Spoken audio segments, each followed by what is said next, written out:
오늘 말씀은 이사야 63장 15절부터 64장 12절까지 말씀입니다. 말씀이 조금 본문이 길기 때문에 봉독은 이사야 64장 1절부터 12절까지만 봉독하도록 하겠습니다. 이사야 64장 1절부터 12절까지 말씀을 제가 봉독하겠습니다. 원하건대 주는 하늘을 가르고 강림하시고 주 앞에서 산들이 진동하기를 불이 섭을 사르며 불이 물을 끓임 같게 하사 주의 원수들이 주의 이름을 알게 하시며 이방 나라들로 주 앞에서 떨게 하옵소서. 주께서 강림하사 우리가 생각하지 못한 두려운 일을 행하시던 그때에 산들이 주 앞에서 진동하였사오니 주 외에는 자기를 앙망하는 자를 위하여 이런 일을 행한 신을 옛부터 들은 자도 없고 귀로 들은 자도 없고 눈으로 본 자도 없었나이다. 주께서 기쁘게 공의를 행하는 자와 주의 길에서 주를 기억하는 자를 선대하시거늘 우리가 범죄함으로 주께서 진노하셨사오며 이 현상이 이미 오래되었사오니 우리가 어찌 구원을 얻을 수 있으리까? 무릇 우리는 다 부정한 자 같아서 우리의 의는 다 더러운 옷 같으며 우리는 다 잎사귀 같이 시들므로 우리의 죄악이 바람같이 우리를 몰아가나이다. 주의 이름을 부르는 자가 없으며 스스로 분발하여 주를 붙잡는 자가 없사오니 이는 주께서 우리에게 얼굴을 숨기시며 우리의 죄악으로 말미암아 우리가 소멸되게 하셨음이니이다. 그러나 여호와여 이제 주는 우리의 아버지시니이다. 우리는 진흙이요 주는 토기장이시니 우리는 다 주의 손으로 지으신 것이니이다. 여호와여 너무 분노하지 마시오며 죄악을 영원히 기억하지 마시옵소서. 구하오니 보시옵소서 보시옵소서. 우리는 다 주의 백성이니이다. 주의 거룩한 성읍들이 광야가 되었으며 시온이 광야가 되었으며 예루살렘이 황폐하였나이다. 우리 조상들이 주를 찬송하던 우리의 거룩하고 아름다운 성전이 불에 탔으며 우리가 즐거워하던 곳이 다 황폐하였나이다. 여호와여 일이 이러하거늘 주께서 아직도 가만히 계시려 하시나이까? 주께서 아직도 잠잠하시고 우리에게 심한 괴로움을 받게 하시려나이까? 아멘. 제 나이가 30쯤 되었을 때에 참 많이 들었던 곡 중에 하나가 다들 잘 아시는 이 김광석의 서른쯤에라는 곡입니다. 지금은 그렇지 않지만 당시에 이 가사를 참 생각하면서 이 곡을 듣노라 하면은 지나간 20대와 다시 새롭게 마주하는 이 30대 사이에서 내가 조금만 좀 일찍 받아들였으면 하는 아쉬움과 그리고 이제 앞으로 내가 무엇을 받아들이며 살아가야 하는가에 대한 이 고민을 마주하게 했던 곡이기도 합니다. 때로는 인생에서 제가 받아들이고 싶진 않지만 그래도 조금이라도 빨리 받아들여야만 하는 것들, 그것과 또 오늘과 앞으로의 그 인생을 위해서라도 빨리 내가 서둘러 인정하고 받아들여야만 하는 것이 우리에게는 다들 있을 것이라 생각이 됩니다. 신앙이라는 것도 참 그러한 것 같습니다. 지금 내가 마주한 상황 속에서 내 믿음의 현주소를 때로는 받아들이고 싶진 않지만 현재를 인정하고 현재의 상황을 받아들여야만 할 때가 있는 것이고 또 한편으로는 내일을 위해서라도 인정해야만 하는 신앙이 있을 것 같습니다. 또 그렇게 성장하고 성숙하는 것이 믿음이 아닐까 싶습니다. 오늘 남유다에 있는 이스라엘 백성들은 그동안 그들이 마주한 이 고난 속에서 또한 마주한 그 과거의 여러 가지 다사다난한 일들 속에서 참으로 열심히도 하나님을 받아들이려 하지 않았습니다. 그래서 지금 그들에게 임한 고통과 이 고난이 더욱 그들을 고통스럽게 했을지 모르겠습니다. 그러나 오늘 이 심판의 낭떠러지 끝에 다다른 그들에게 필요한 것은 무엇입니까? 지난 과거에서 그들이 놓치고 있었던 이 하나님을 이제는 인정하고 받아들여야 하는 것이고 또 이제는 앞으로 더 나은 내일을 위해서라도 내 자존심을 이제는 다 내려놓고 자신의 연약함을 인정하는 그 태도가, 그 신앙이 필요했습니다. 그래서 이스라엘 백성들은 하나님의 그 심판 앞에 오늘 말씀에서 이제는 자신들은 아무것도 할 수 없는 존재라는 것을 철저히 고백하고 이제 하나님이 우리의 아버지 되신다는 것을 인정하고 그것을 의지하여 오늘 말씀 속에서 간구하고 있습니다. 때로는 저와 여러분들도 항상 내가 살아가는 삶이 다 옳고 바른 선택을 하길 바라고 또 그렇게 믿음이 있는 삶을 살아가길 그렇게 기대하며 살아갑니다. 그런데 고난과 삶의 그 어려움 속에 마주할 때 우리는 그 앞에서 우리의 자존심이 무너지고 절박함에 우리의 믿음이 흔들릴 때에는 모든 것이 다 잘못되어져 보이고 믿음이 없어 보일 때가 있습니다. 그러나 때로는 위기가 곧 기회라는 그 말처럼 오히려 이러한 상황 속에서 나의 연약함과 나의 무지함, 나의 무능력함을 이제는 어떻게 해요? 하나님 앞에 철저히 다 인정하고 이제는 현재의 나의 모습을 온전히 받아들이고 하나님과 나의 그 관계를 어떻게 해요? 객관적으로 다시 정리하는 시간이 때로는 우리의 삶에, 우리의 신앙의 현재에 필요할 것입니다. 그래서 오늘 말씀을 통해서 내가 하나님 앞에 인정하지 못하고 있는 것이 있지는 않은지 함께 돌아보길 원하며, 그리고 이제는 하나님과 나와의 그 현주소를, 현재 나와 하나님과의 그 관계를 다시금 세워가는 오늘의 말씀의 시간이 되길 기도하겠습니다. 가장 먼저 오늘 이스라엘 백성들은 그들이 마주한 그 고난이 이제는 자신들의 죄악 때문이라는 것을 인정하고 고백합니다. 64장 6절을 보게 되면 이스라엘 백성들은 자신들이 저지른 이 죄의 비참함과 더러움을 인정하고 하나님께 고백하고 있습니다. 그리고 자신들이 과거와 이 죄악 속에서도 주님의 이름을 부르지도 않고 붙잡지도 않았던 그 교만함까지 어떻게 해요? 철저히 낱낱이 고백하고 있습니다. 과거 이스라엘 백성들은 그들 앞에 다가온 이 위협과 어려움을 이기기 위해서 참 이방의 권력들을 붙잡기도 했고 그 대단하다던 세상의 우상들도 붙잡아 보기도 했었습니다. 그렇게 자신의 생각과 판단대로 다 살아보고 다 행해봤는데 그 결과는 무엇입니까? 현재 이 고난의 앞이었고 그 모든 것들이 다 부질없다라는 것을 깨닫게 된 것이었습니다. 그리고 결국 그들이 뒤늦게라도 깨달은 것은 무엇입니까? 우리를 구원할 수 있는 유일한 방법은 무엇입니까? 15절의 고백처럼 주의 열성과 그 능하신 행동뿐이라는 것을 그들은 이제 깨달았던 것입니다.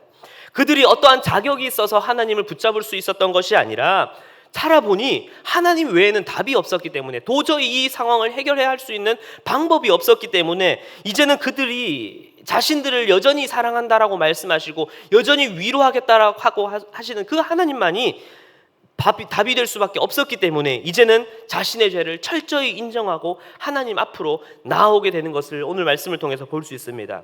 그리고 두 번째로 이제 그들이 인정하는 것은 이제 그들이 이 고난을 극복할 답은 오직 하나님밖에 없음을 이제 두 번째로 인정하고 있습니다. 6절과 7절에서 자신의 더러움과 교만함을 인정하면서 자신에게 남은 것은 심판으로 소멸되는 것뿐이라고 고백을 합니다. 그러나 그들의 고백은 그렇게 절망스러움으로 끝나는 것이 아니라 그들이 붙잡는 단 한 가지는 바로 이 8절의 고백처럼 주는 우리의 아버지시라고, 그리고 우리는 진흙이고 주는 토기장이라, 이렇게 고백을 하고 있습니다. 이 고백은 무슨 의미입니까? 이스라엘이, 우리가 존재할 수 있고 우리를 만드신 분은 바로 하나님뿐이라는 것입니다. 그 고백인 것입니다. 그리고 그 이후의 말씀을 보게 되면은 우리는 다 주의 손으로 지으신 것이라고 고백합니다. 결국 지금 백성들에게 있어서 단 하나의 소망, 단 하나 붙잡을 수 있는 것은 하나님께서는 우리를 지으신 분이시며 아버지가 되셨다라고 하는, 나와 그분은 나의 아버지가 되셨다는 그 관계 하나가 붙잡을 수 있는 것이었겠죠. 즉 자식이 잘못을 저질렀을 때에 아버지가 당장은 혼을 내면서 꾸지람을 하며 회초리를 댈 수 있지만 그 아버지는 어떻게 해요? 때로는 혼을 내실 수 있지만 그러나 그 사랑하는 자식을 포기하지 않고 그 돌아온 탕자를 받아주시는 것처럼 자녀를 내치지 않으시고 다시금 사랑으로 보듬어 주시는 분이시라는 것, 그것 하나가, 그 관계 하나가 지금 이스라엘 백성들이 매달릴 수 있는 유일한 길이자 유일한 소망이 되었던 것입니다. 그래서 그들은 그 하나를 믿고 자신의 죄악들이 있었지만 그 죄악을 다 고백하며 철저히 인정하고 아버지 앞에 엎드리면서 아버지 저 좀 잘 봐주세요, 이제는 좀 봐주세요 라고 간구하고 있는 것입니다. 사랑하는 성도 여러분, 죄의 콩깍지를 벗어버리길 기도합니다. 당장 세상의 것들을 바라보게 되면 나를 화려하게 해줄 것 같고, 그리고 그 부귀영화가 나를 행복하게 해줄 것만 같게 느껴집니다. 그러나 막상 그 죄와 욕망 속에 들어가 보니, 그렇게 세상 속에 한번 방탕하게 한번 살아보니 내가 죄를 먹게 되고, 그런 것 있잖아요. 내가 술을 먹고 술이 나를 먹는다는 그런 말처럼 내가 죄를 먹게 되고 더 넘어서는 죄가 나를 감싸버리게 되는 것이지요.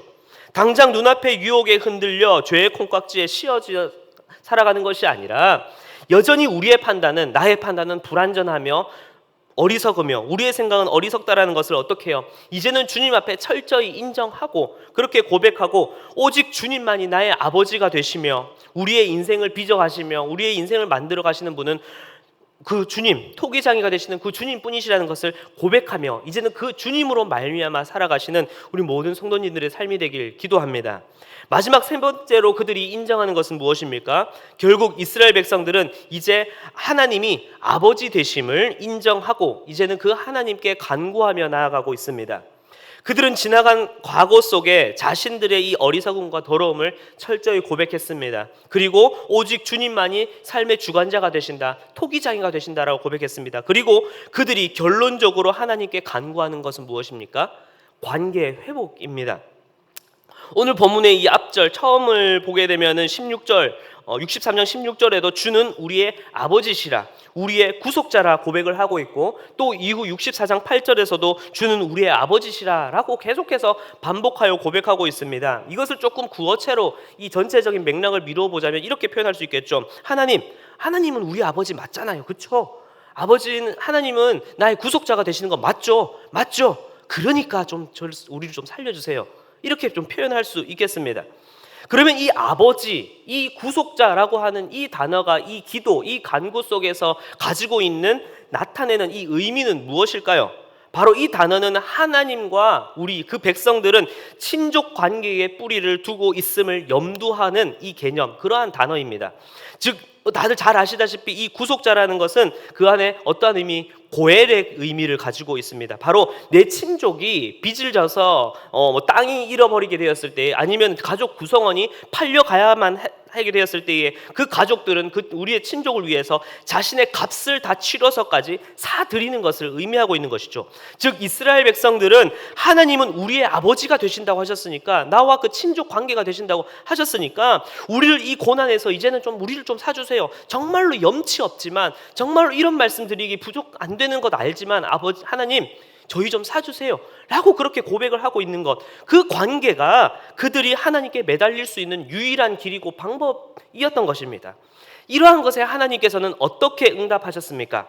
당장 그들 눈앞에는 성전이 불탔고 황폐하게 되었습니다. 또 마지막 절을 보게 되면 하나님은 마치 지금 너무나 가만히 계시는 것 같고 이 고난 앞에서 우리를 그냥 가만히 내버려 두시는 것 같게 느껴졌지만, 하나님께서는 그들을 버리시지도 절대 포기하지도 않으셨습니다. 하나님께서는 그들이 눈앞에 보는 것을 뛰어넘으셔서 더 위대한 일, 더 큰 일을 준비하고 예비하고 계셨던 것이었습니다. 무엇입니까? 바로 그들을 향한 영원한 하나님 나라와 영원한 생명을 약속하고 계셨던 것입니다. 바로 하나님의 아들 독생자 예수 그리스도, 그 고엘로 그들이 당해야 할 죄값을 어떻게 해요? 그리스도께서 그 십자가 위에서 모든 핏값으로 다 치르셨습니다. 그리고 그 핏값으로 그들을 사랑한다, 자녀 삼아 주신 것이겠죠. 이제 이스라엘 백성들은, 그리고 오늘 말씀을 바라보고 읽고 있는 우리는 그저 오늘 하루의 일시적인 행복만을 바라보려 하는 우리의 어리석음을, 우리의 이 우둔함을 철저히 하나님 앞에 인정하고 영원한 생명과 참된 행복은 내가 아닌 바로 이 세상이 아닌 하나님께 있음을 어떻게 해요? 이제는 믿음으로 받아들이고 이제는 인정하고 오늘과 내일 하루를 살아가야 할 것입니다. 그렇게 하나님의 살아계심과 일하심을 받아들이고 인정하는 것이 바로 신앙의 시작, 첫 발걸음이 될 것입니다. 말씀을 마무리하겠습니다. 서른 즈음에라는 곡을 열심히 듣던 그때가 지나고 저는 벌써 서른 중반을 바라보고 있습니다. 제가 성도님들 앞에 나이를 자랑하는 것은 아니지만, 또 제가 성도님들께 농담스럽게 이야기하는 것은 나이가 40대에는 40kg로 가고 50대에는 50kg로 가고 60대에는 60kg로 간다, 이렇게 이야기를 합니다. 또 그렇게 오늘 하루가 너무나 빠르게 시간이 지나가는 것을, 그렇게 세월이 흘러가는 것을 또 느껴지실 수 있습니다. 그런데 우리는 그러한 빠르게 흘러가는 세월 속에 어떻게 살아가야겠습니까? 눈앞의 고난과 그 문제 앞에서 좌절해서 신앙의 급브레이크를 밟지 말기를 기도합니다.